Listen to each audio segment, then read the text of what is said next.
10वीं बोर्ड की परीक्षा में 100% मार्क हासिल कर महाराष्ट्र राज्य में टॉप करने वाले जयेश जगन कुमार जाधव को सत्कार कर शुभकामनाएं दी जा रही है। कलमनुरी शहर निवासी जयेश जाधव महात्मा ज्योतिबा फुले विद्यालय का विद्यार्थी है, तो वहीं जयेश के पिता एडवोकेट जगन कुमार जाधव पेशे से वकील है।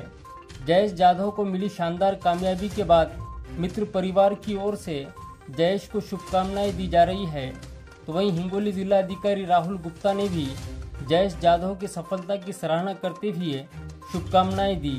साथ ही 14 मई बुधवार को जयेश जगन कुमार जाधव के घर पहुंचकर कलमनुरी पूर्व उपनगर अध्यक्ष Ayub Pathan, Ashok Wadve, doctor LD Kadam, advocate Gunanand Patange, doctor Kailash Naik के साथ अन्य लोगों ने जयेश का सत्कार कर शुभकामनाएं दी।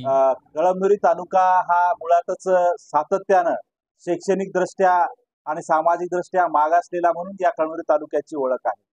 परंतु या कळमनुरी तालुक्यामध्ये आता वेगवेगळ्या क्षेत्रामध्ये उत्तुंग भरारी घेणारी मुलं जी आजच्या या 21व्या शतकामध्ये पूर्ण टेक्नॉलॉजी आणि त्याचबरोबर अध्यापनाची शैली या सगळ्या गोष्टी या ठिकाणी लक्षात घेऊन विद्यार्थी या शिक्षणामध्ये सुद्धा एक आपलं स्वतःचं स्टेटस निर्माण करीत आहेत। त्यापैकीच जयेश जगन कुमार जाधव हा खरं म्हणजे शिवनी येथील ग्रामीण भागातला मुलगा आणि या कळमनुरीमध्ये स्थित असलेल्या महात्मा ज्योतिबा फुले विद्यालयाचा माध्यमिक विद्यालयाचा हा विद्यार्थी ज्याने 500 गुण संपादन करून या झालेल्या बोर्डाच्या परीक्षेमध्ये एक चांगली अद्वितीय अशा प्रकारची कामगिरी केलेली आहे। आणि म्हणून या निमित्तानं मला निश्चितपणाने सांगायचं आहे की कळमनुरी तालुक्यावर जे मागासलेपणाचा जो शिक्का आहे ते खऱ्या अर्थाने जयेशने आता या ठिकाणी तो मिटवण्याचा प्रयत्न केलेला आहे। आणि म्हणून येणारे जे विद्यार्थी आहेत, अगदी 10वीचे असतील, 12वीचे असतील किंवा वेगवेगळ्या क्षेत्रामध्ये जे विद्यार्थी पदार्पण करीत आहेत, तर या सर्व विद्यार्थ्यांना खऱ्या अर्थानं प्रेरणादायी अशा प्रकारचं हे विद्यार्थ्याचे हे जे व्यक्तिमत्व आहे ते या ठिकाणी सातत्यानं राहील।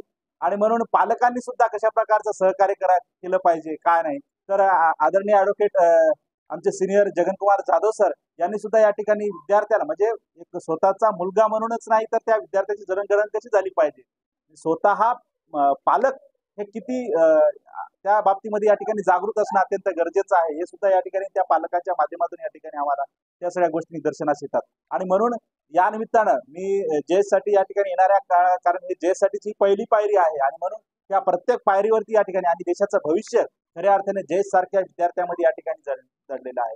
उद्याच्याला मी निश्चितपणाने या ठिकाणी सांगेन की येणाऱ्या काळामध्ये जयेश हा कुठल्या तरी मोठ्या पदावरती आणि देशाची महत्वाची धुरा त्याच्या हाती असणार आहे, याच्यात कुठेही दुमत नाही।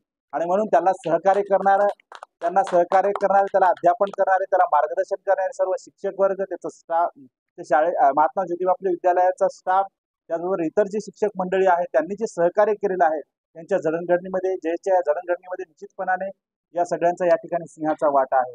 आम्ही सर्वजण आदरणीय doctor LD Kadam sir, Ashokrao Wadve साहेब, अयूबभाई पठाण, रफिक भाई आणि ही सर्व मंडळी या ठिकाणी आम्ही त्यांना शुभेच्छा देण्यासाठी या ठिकाणी आलेलो आहोत। अर्थातच गुणवत्ता म्हटल्यानंतर आणि कळमनुरी तालुक्याचं नाव येत असेल तर आमच्या प्रत्येक कळमनुरीकरांची, कळमनुरी तालुक्यातील प्रत्येक नागरिकाची, पालकाची, विद्यार्थ्याची या ठिकाणी छाती भरून या ठिकाणी आलेली आहे।